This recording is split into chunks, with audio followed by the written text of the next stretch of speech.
You've had an opportunity now to read over the criteria for success for a report. Now you have an opportunity to look at a sample report that illustrates those criteria.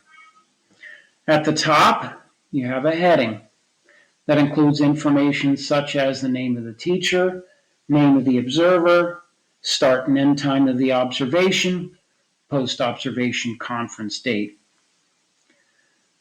The next section of the report is a context paragraph. You will notice in this sample report, the criteria for a context paragraph have been addressed in the order they appear on the criteria sheet.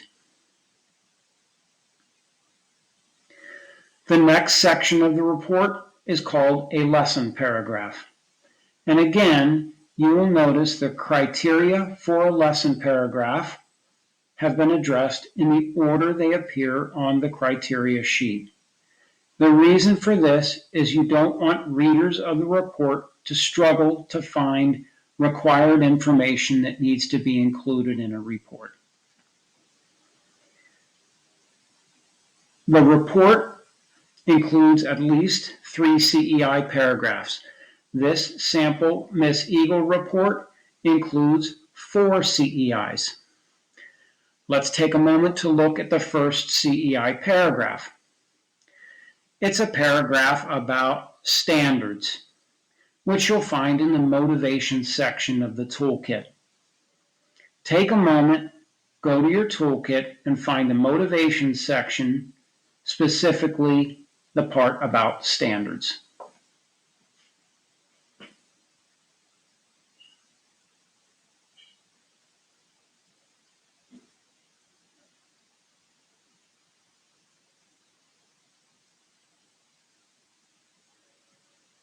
Okay.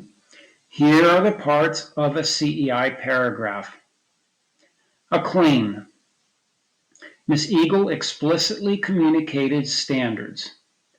Remember, a claim is a teaching pattern that was observed that either supported or got in the way of student learning or well-being. In this case, it's a positive claim about standards. The word explicitly is a judgment because it tells the teacher what the observer thought of the observed teaching pattern. As you know, a CEI paragraph is supported by 3 pieces of evidence, including literal descriptions or quotes that illustrate the claim in action. An impact statement has students as its subject and is aligned with the claim and the evidence. You will also notice in each CEI paragraph, skillful teacher language is in italics. That provides evidence that the observer used the analyst toolkit to analyze what was taking place in the classroom and its impact on students.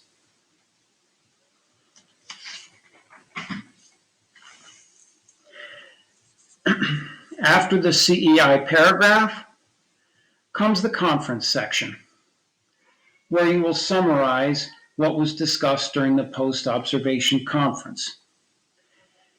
Key information to include in the conference section includes a discussion of what formative assessment showed about the instruction. So you'll be talking with the teacher about the data on student mastery of the objective, which students met the objective, which students didn't meet the objective. Why did that happen? And what might the teacher do next based on that data? Also included will be evidence of reflection on data for patterns and implication, information that supports the teacher's professional growth. You'll see teacher and observer comments related to SLOs, even if the SLO didn't align with the lesson that was observed. The conference section culminates with a professional goal in bolded text, which is based on the observation and/or conference data. In this case, Ms. Eagle's goal for professional growth is to read a passage on modeling thinking aloud from the Skillful Teacher text and incorporate each of the steps in future think alouds. Finally, a report culminates with a summary paragraph. A summary paragraph includes the repeated claims exactly as stated previously in the report, and the professional goal repeated from the conference section in bolded text. No new information is included in the summary paragraph. I hope you enjoyed this brief overview of a sample report illustrating the criteria for success.